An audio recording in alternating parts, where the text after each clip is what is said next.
everyone? Jeff Johnson from the Gazette here with KJ Pilcher and Jeff Linder. We are here for a second round edition of our Iowa Prep Sports Prep Football podcast. We're going to take 10 games and give you our expert analysis as always. Guys, how's it going? Second round. We got snow on the ground in some locales again. Second straight week. So I guess I know why all these schools are going to like field turf, right? Have to. Yeah, at this point, it's a good thing. They did schools did a great job, I thought, last week of shoveling off the turf. get the snowblowers out and things like that. Where you guys were at, was there any snow on the ground? There was a little bit of snow along the sideline at Kingston. Yep. Okay. And they got it all moved, and no problems. It rained for about the first quarter, and then it was absolute blowout after that. In case you were at North Sky, where it was just rained and rained. There was snow on the side a little bit, and there was a cold, persistent rain the entire. Probably started a little bit before teams started to warm up, and it lasted until just after the final buzzer. As a Bent community, they do have field turf, and they didn't have to do anything. The sun just kind of melted off what snow they had out there. So before we start with our 10 games, was there anything we learned in the first round, guys? Everything went pretty chalky, much other than Urbandale. Right? Yeah. Urbandale was the only team to knock off a top 4 seed, and I don't think there were a whole lot of surprises beyond that. I think most of the big players are still playing. I think the group of death was everything that we expected it to be. That was a heavyweight. Bare knuckle brawl down there, a little sloppy at times, with drop passes for North Scott, and they even fumbled the ball 3 times. Didn't turn it over, but Xavier did a handful of times. But it was one of those slugfests back and forth. Great defensive efforts by both teams. And typically old Fedora from, as Bob Brooks would say, for Xavier, that's a hell of a run. Yeah. That the Saints had. What was the winning streak when it finally got ended? 32. 32 straight wins, 2 straight state championships.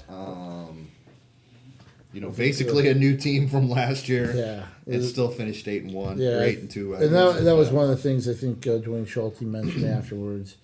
The seniors that were bowing out, a lot of pressure, those filling in for those guys or stepping in for those guys from a year ago.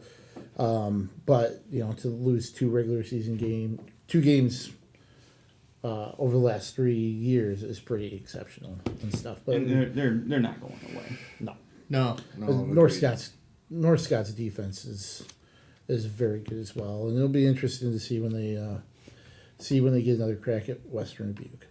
All right, let's dive right in, guys. Let's go with Class 4A to start out with, as my computer just totally blanks here. So we will start with the game at Kingston Stadium. Urbandale against Cedar Rapids Kennedy. The Cougars kind of took care of business last week against Fort Todd, 63 to 6. 63 to 6. And Urbandale, as we mentioned, was the surprise first round winner, upsetting Ankeny Centennial, 4th ranked Ankeny Centennial.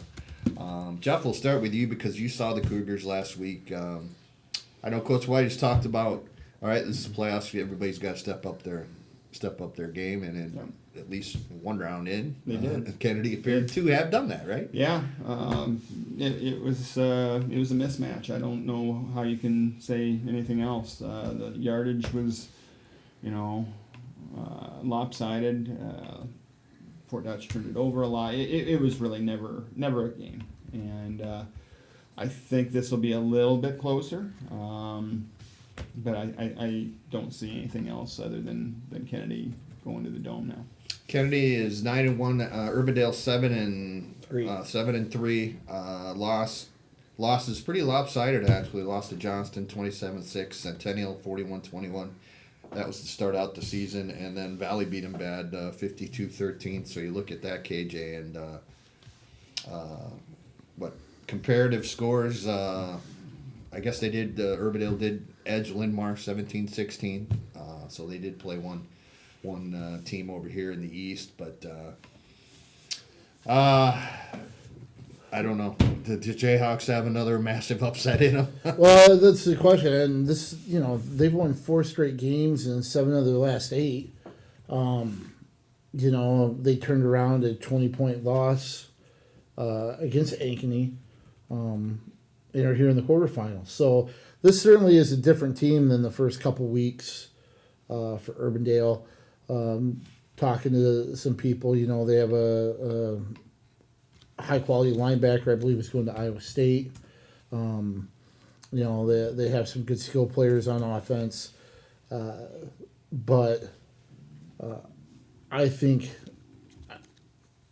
Kennedy has been geared for a run here. That defense, I think, is phenomenal, and you saw that against Valley earlier in their only loss, which sounds weird, I know, talking about how great their defense was in their only loss of the season, but they haven't let up, and they have that rush game. The only thing that still remains a question mark with Kennedy is passing, and if they're going to need it this round, and are they going to be able to be effective when they do need to call on throwing the ball. But I don't know if they will. I don't know if they'll need it this round, and I think they'll get through. Like Linder said, it's not going to be like last week as far as point differential. It's not going to be a 50-plus win, but I think Kennedy has a good shot getting back to the Dome. Jaden Harrell's a junior linebacker for Urbandale, 6'2", 220, has committed to the University of Iowa. Okay. So there's that My connection. bad. Then we have, I believe Sam Anderson's still the coach over there, right? For Urbandale, former West Delaware head coach. That I don't know. I believe that is the case. So, it'll be good to see Sam over in these parts again. But Jeff, I take it you're picking Kennedy here. Yep. KJ, you're taking Kennedy, obviously. Yes, sir. Yeah, I would agree Cougars as well. Commendable for Urbandale to get the win they did last week over Centennial, but and went for 2 points, I believe, in the final seconds to Smart. So it did go to overtime. Yep. So let's go to our next game in Class 4A. Class 4A number 7, Bettendorf 8-2 at number 2 Cedar Falls 10-0. Bettendorf last week beating Lindmar 42-14, and Cedar Falls shut out Dubuque Senior 44-0. This is a rematch from the regular season, guys, and I believe that also was at Cedar Falls, with the Tigers coming out with a victory 35-32. What's going to happen in the rematch?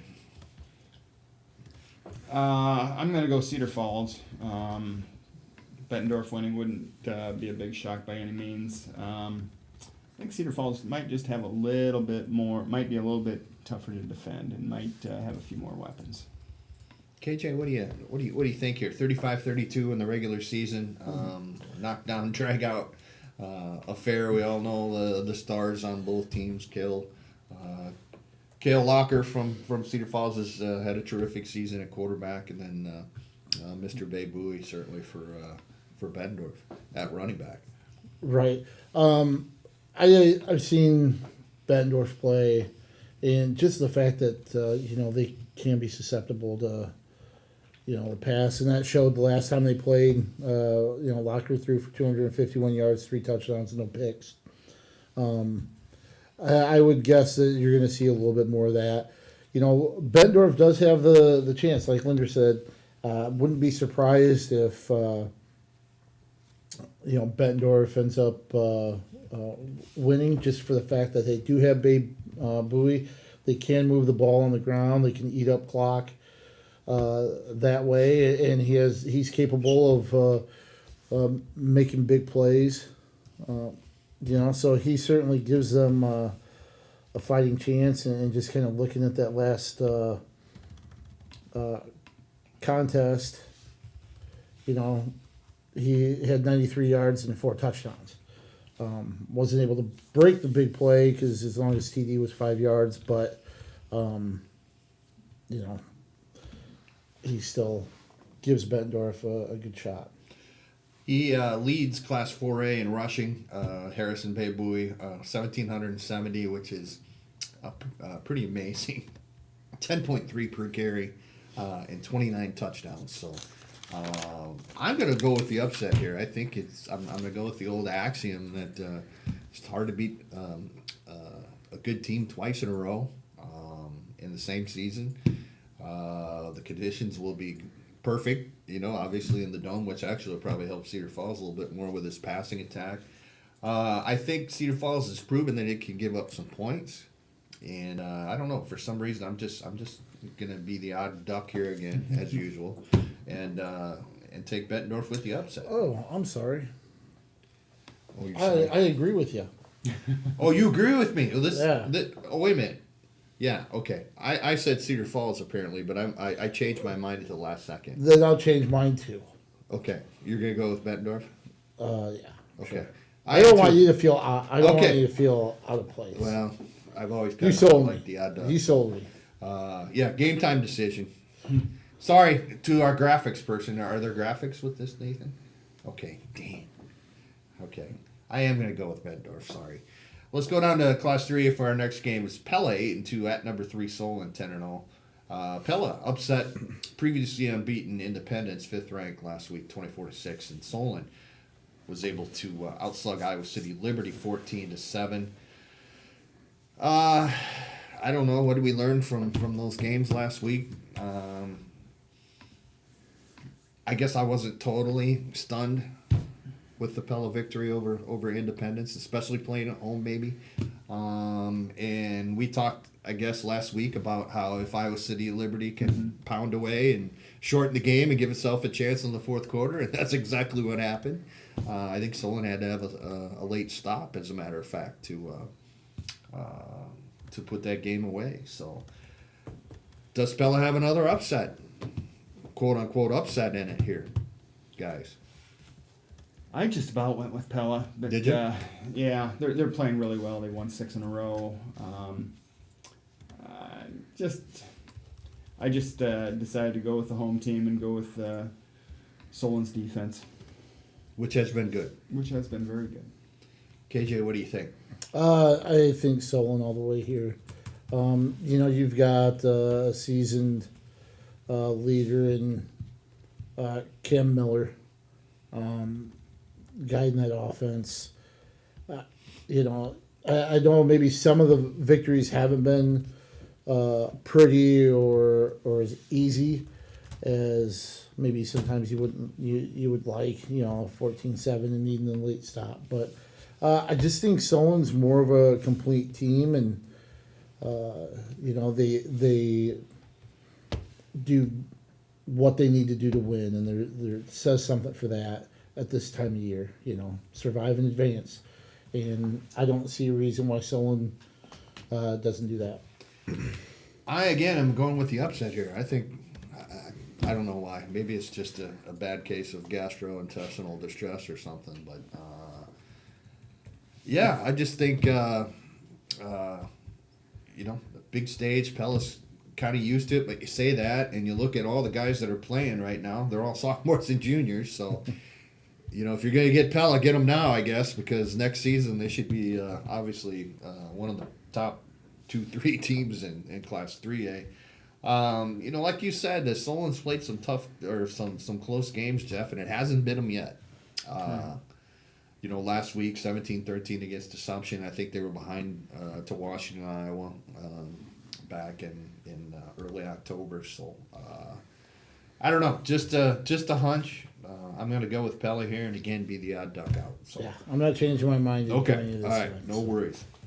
The other game in Class 3A we're going to talk about here is 4th-ranked North Scott 9-1 at number 1 Western Dubuque 10-0. North Scott defeated, as we talked about, Cedar Rapids Xavier last week 9-3, and Western Dubuque handily over number 10 Washington, Iowa, 42-10. Of course, we talked all about the group of death and how two good teams. Group of death. Two good teams were going to not be able to survive, and we're done after last Friday night. Mm-hmm. But we have two teams here that did survive, and now they get to play each other again for a second time. So, KJ, you saw North Scott. You know how good the defense is. Mm-hmm. Western Dubuque appeared to be hitting on most cylinders last Friday night against a good Washington, Iowa team. These teams played at Epworth in late September with Western Dubuque winning 21-3. Again, will this be different?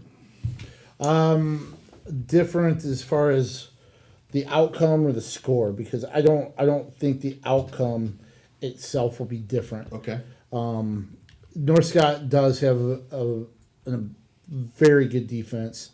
I believe North Scott and Xavier were the only ones to really hold Western Dubuque to 20, 21 points. I think Decorah was in there too, but I just don't think North Scott has enough to keep up with Western Dubuque on the scoreboard. I think Western Dubuque's going to get theirs, even though North Scott's defense is tough. I don't think they have enough to be able to get 3 or a 4th score against Western Dubuque to win. Western Dubuque's been my number 1 team all year, so I still think the Bobcats are on track. Jeff, Western Dubuque went via the ground against Washington. It had a couple of kids that rushed for 130-plus yards, including quarterback Calvin Harris. The yards probably will not come very easy against North Scott that way. But, Mr. Harris can throw the ball as well. Yeah, so what do you see here? I would say basically about the same thing that KJ said. I don't think North Scott can score enough. I think Western Dubuque's going to have to make some mistakes to lose, whether it's a turnover for a touchdown or it took 5 Xavier turnovers to kind of really affect that Doing outcome. the Saints, yeah. Yeah. So, I don't see North Scott scoring much. I don't think Western Dubuque's going to have to score a lot. It might be something like 17-7. I'm going to go with the Bobcats. I just think it's their year. I agree. Got them number 1, keeping them number 1. I think they're going to finish number 1. Another tough rematch, but I'm going with WD here as well. So let's move down to Class 2A for a couple of games. Our first one is West Liberty, 7-3 at number 1, Waukon, 10-0. West Liberty outlasted Monticello last week, 6-0. Waukon all over Tipton, 52-16. Considering that Tipton and West Branch were in the same district, correct? Or Tipton and West Liberty were in the same district, and that Waukon beat the living bejesus out of Tipton. Is there any reason to think Waukon won't do the same and end this great Cinderella story, by the way, of West Liberty? Kudos to the Comets for really pulling their season together late and getting to this point where they're in the quarterfinals here. I think I'll basically say the same thing that I said about Western Dubuque. I just think Waukon's the top team in the class. West Liberty's had a fine season. They really have. But I just think Waukon's on a different level. It's a long drive up there, and it's going to be cold up there. I'm just going to go with the Indians. It's going to be cold everywhere. Yeah, it is. KJ, what do you think? Waukon all the way. Mm-hmm. No sense of kind of changing the theme for this year. Waukon has been maybe not just the best team in 2A, but would fare very well in 3A as well, in other classes. Like Linder kind of mentioned, kudos to what West Liberty has done and getting to this point, but just think Waukon's a little bit of a different beast. The last 3 weeks, Waukon has put up point totals of 52, 56, and 66. So I think they're and that was against Tipton, North Fayette Valley, which was a decent team, and Anamosa as well in there. So seems like Waukon, the Indians are kind of peaking here at exactly the right time. And we mentioned West Liberty beat Tipton 14-13, the final regular season game. And we saw what Waukon did to Tipton last week at home. So no reason to believe that Waukon will lose this game. So I'm with you on that one, boys. Let's go move now to what I think is an interesting game up at Clear Lake. Number 2 Clear Lake 10-0 hosting number 9 Williamsburg. Williamsburg knocked off 5th-ranked Waterloo Columbus last week, 25-8, impressive performance. And Clear Lake got past Spirit Lake. 21-7 in the first round. This is Williamsburg time, right, guys? That schedule always seems to pay off in the end for the Raiders, doesn't it? I've got Clear Lake winning this game, but I don't. In my mind, there's no doubt that Williamsburg can go up there and win.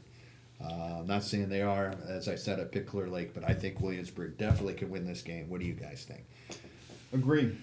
I agree. They're, they're prepared. The schedule's prepared them well, especially their non-district schedule. Must have been a really very impressive performance against Waterloo Columbus, which is a very good team. Mm-hmm. So that shows that they absolutely can compete in this game. I also have Clear Lake winning, but I think it's going to be a competitive ball game. KJ, I just have a hunch that you're going to go with W. Berg. I've been beating that drum for a few weeks, haven't I? And you've done it successfully. And I don't know what it is. Just I even kind of called myself out as a Williamsburg homer. I like the folks down there. I have a ton of respect for Kurt Ritchie and what he does as well. But if you look at what they've been able to do, outside of those 3 losses, they have not given up more than 2 scores to anybody. And yes, maybe that district wasn't as tough, but for them to hold Columbus to 8 points, even though they're at home, I think that just kind of gave a little more credence to what that defense has been able to do all year. They've still been able to put up some points and everything, and there's just something about the team that I just have had a good feeling about, and I think they go up to Clear Lake and pull another upset. If you didn't know, Clear Lake is coached by Jared DeVries, the former NFL star. I think he was an All-Pro back in the day as a defensive lineman. His son Jalen is the quarterback, and a very fine player. He had 148 yards passing and 140 rushing last week for Spirit Lake. Against Spirit Lake. I'm taking Clear Lake here, but like I said, it certainly wouldn't surprise me at all to see Williamsburg go. That's a long trip too, by the way, right? Williamsburg to Clear Lake. We've got a lot of long trips this week. Let's move down to Class 1A for our next game, and it is a couple of familiar backyard neighbors here. It's Iowa City Regina 8-2 at 3rd-ranked West Branch 10-0. Regina was a winner, hanging on to beat 10th-ranked Mediapolis last week 23-19. West Branch shut out North Lynn 23-0 with apparently a very dominating defensive performance.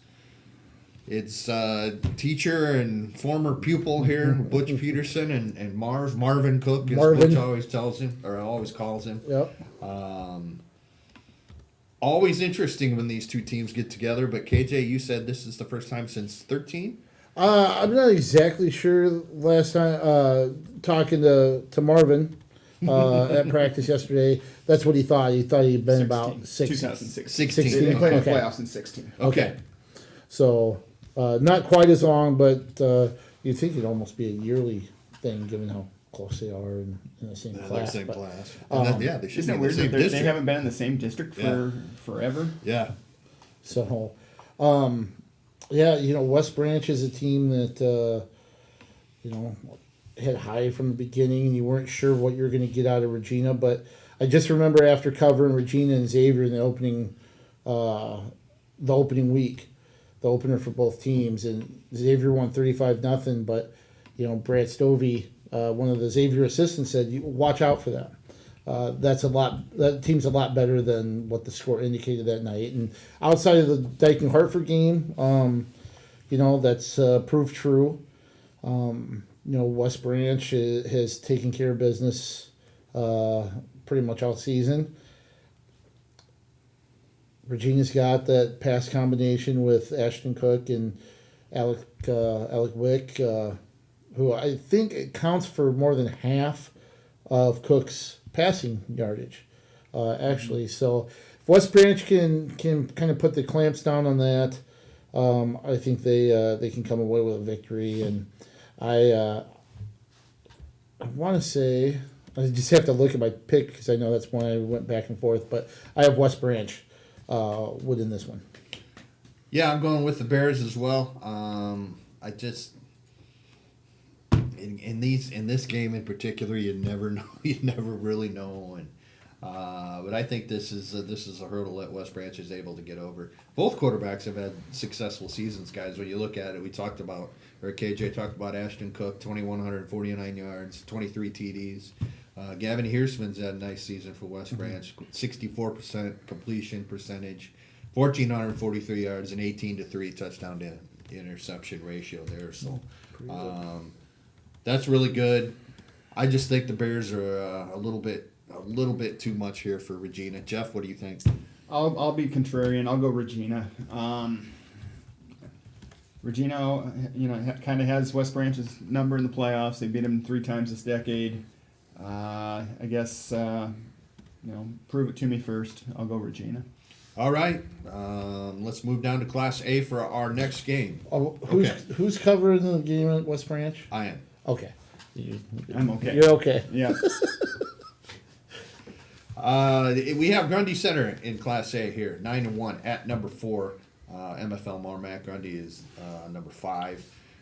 Grundy doubled up Belle Plaine last week, 28-14. MFL Marmac whacked South Winneshiek for the second time this season, 60-24. This is a really interesting game. Obviously, MFL, we all know the great story that it is. First winning season since 93.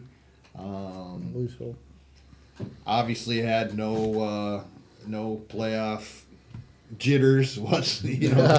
Putting up 60 in the rematch against South Winneshiek. Grundy, that was a close game. Apparently, Belle Plaine had a couple of turnovers that were costly in that game against Grundy.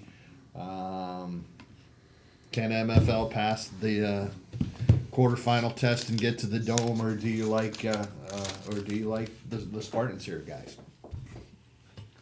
He's looking at you, KJ. I don't know, because I'm starting to have second thoughts. I went with Grundy Center. It was kind of a toss up, but MFL Marmac this season just keeps pushing along, and like you said, first time in the playoffs, and what do? They win by a greater margin than they did the opening week against the same team. Mm-hmm. And that's impressive of itself. I got to cover MFL when they played Edco, and I saw them really face some adversity late in the game and buckle down and battle right back and take control, and showed a lot of poise and maturity on the football field that you get from a winner. And I know right now I'm going to sound contrarian to myself, but I like what MFL has done. It's been a great season, and regardless of how this week turns out, nothing changes that. For some reason, I'm picking Grundy Center, and I don't like my choice. All right, Jeff, what do you got here? I'm kind of in the same boat.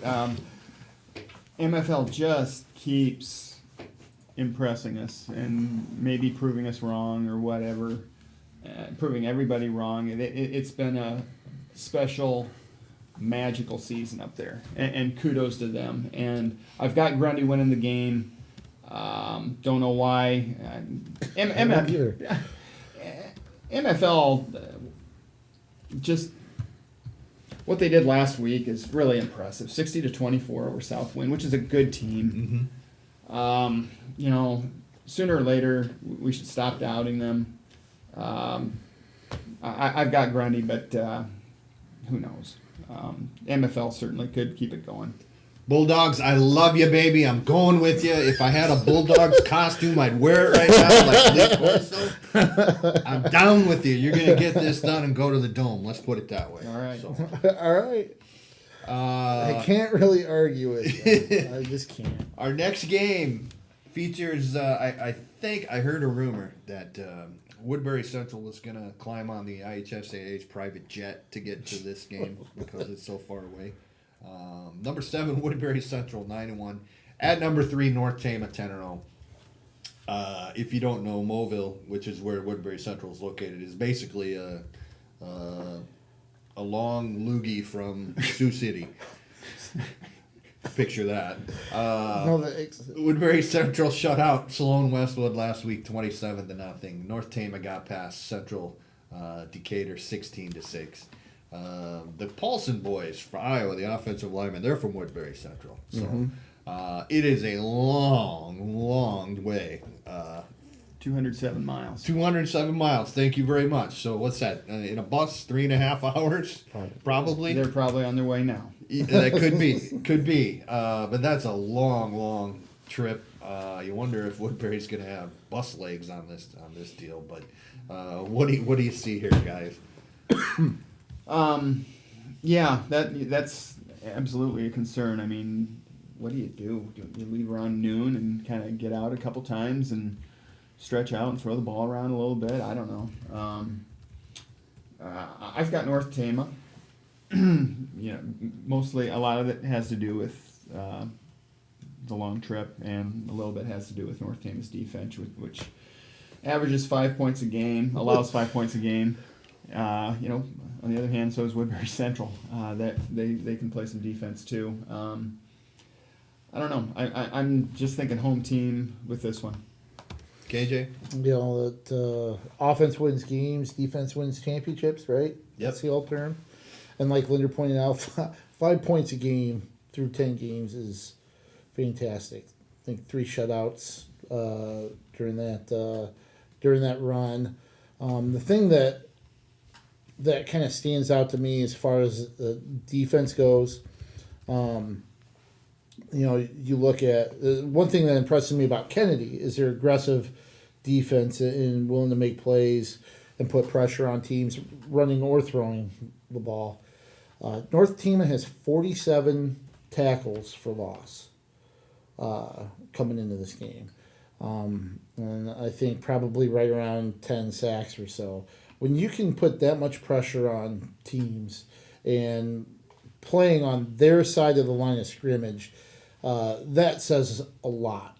And it also puts not just pressure on the other team's offense, but it puts pressure on the other team's defense, because a lot of times they're going out there with not a lot of rest. There's 3 and outs, and let's face it, Class A, you see more guys playing both ways. Yep. That's gonna take a toll, or could take a toll. We've already mentioned how far Woodbury Central's traveling to come down here. I think a lot of that'll play a factor, and I just like North Tama and what they're able to do defensively and come away with a victory. What's the over/under on this game? 14. 14. 12 and a half. Yeah, it'd be shocking if somebody scores 20 points in this game. Honestly, when you look at the defenses, of Very both few these teams. cricket numbers. North Tama has had the luxury of. We talked about Woodbury Central, 3.5-hour bus ride. Last week, Central Decatur made 2-hour and 40-minute bus ride. So that's an advantage. It's got to be, right, for North Tama. all that being said, I'm going with Woodbury Central. So, I don't know why. Kind of sounds like us on the Yeah, Grundy Center MFL exactly, pick. 100%. So, let's move down to our last game here. It's 8-player, and it's HLV 8-2 at number 3 Turkey Valley 10-0. HLV with a miracle play. I guess it was the last play of the game, from what I understand. 28-22 win over Midland last week. Turkey Valley defeated Rockford 52-8. We've all talked all season about how strong this Turkey Valley team is. I've actually seen HLV has some good components to his team. Also very traditional power. I just think Turkey Valley is going to be too much here for the Warriors. Feel free to disagree. Nope. Guys. Nope, don't disagree. Turkey Valley's loaded. I know it's 8-man, so sometimes the numbers can get skewed a little bit, but Turkey Valley churns out yards at a 368 per game clip. That's pretty impressive. And how many 1,000-yard rushers do they have? That's a good question. 0. They got 3 different guys that have scored at least, I think, 15 rushing touchdowns apiece. I mean, they just really share the wealth. Yeah, and that was one of the things that stood out in the Springville game where they scored 84 points, and I can't remember how long the box score was because of how many carries they had, and they gave up 39 points. Right. But so it wasn't just somebody getting like one carry, in garbage time. It was exactly what you mentioned. They have a lot of weapons and they spread the ball around, and that when you have that kind of versatility in your players, it's going to cause headaches for the other team. And I think we're looking at a Turkey Valley Don Bosco clash in the semifinals, And that should be a lot of fun. The over-under on this one is not 14. No. That might be 14 by the 10-minute mark. Marcus Colazar, by the way, got to give him his props. He was the one that threw a 15-yard TD pass with 8 seconds left last week. He threw it to Caden Fontenelle. Colazar, I saw the video. Somehow he was wrapped up by seemingly like 3 Midland defenders. He's not even a quarterback. He came in because of injury situation. Somehow escaped and basically threw a Hail Mary up there, and it was perfect to a wide open receiver. So congrats on HLV for that thrilling win. That being said, I think Turkey Valley certainly is a better team that's going to win this one. So just want to point out, like Linder mentioned, you've got 3 players with 15 or more. Dylan Ellsburn, Ethan Leibold have 15 rushing touchdowns. Eli Reichs has 16. And I know Dylan watches us on a weekly basis too, but that just shows you a little bit about how they spread things around and have a lot of weapons. All right, tomorrow night, again, Iowa Prep Sports, the Gazette.com will have a running scoreboard. That was one of the coolest things ever last week, sitting at my game and watching regular updates of all the games. So props to Nathan. Yes. For that. Nathan Ford, you're the best. We'll have that up and running again tomorrow night at the Gazette.com on the sports section. At KJ Pilcher, KJ, you will be in town, correct? I will be at Kingston for the last game of the season there between Urbandale and Cedar Rapids Kennedy. The Cougars looking to get back to the Dome since making the finals in 2015, right? Yep. At JT Linder, Jeff, you're going to be up in the hinterlands. I'll be at Walk On in West Liberty. Yep. At JEJE66, I'll be down at the Little Rose Bowl. Excited to test out West Branch popcorn tomorrow night. West Branch and Regina. We also have some other games that we obviously are going to be covering as well. One last week of cold weather and the less than optimal conditions, and then everything will be inside the comfort. 72 and sunny in Cedar Falls. So, Jeff, you've got yeah. And the TV is going to be on Mediacom this year. Did you see that? I did not. No. Mediacom's going to... Is that right, Nathan? That's good. No? It's on like KFXA or something. Okay. But it's... Okay. Never mind. It's on. But it will be on general so it'll cable. be accessible for... Okay. For those inside Iowa. I had CSN Chicago anyway, so I don't know what you guys were all whining about. out. Okay. No big deal. So, But volleyball this week as well. Kudos to Right. that, by the way. Yeah. Volleyball Tuesday through Friday, U.S. Cellular Center. We're down to our last 40 teams. Very good. Downtown Cedar Rapids already has the welcome volleyball fans and friends banners in downtown. And if people in town do it right, they'll have the crunchberry smell going like they did this morning. That was fantastic. All right, thanks for joining us. Nathan, thanks for all your hard work as usual. Hope you enjoyed another edition of our Iowa Prep Sports Prep Football Podcast. We will talk to you later.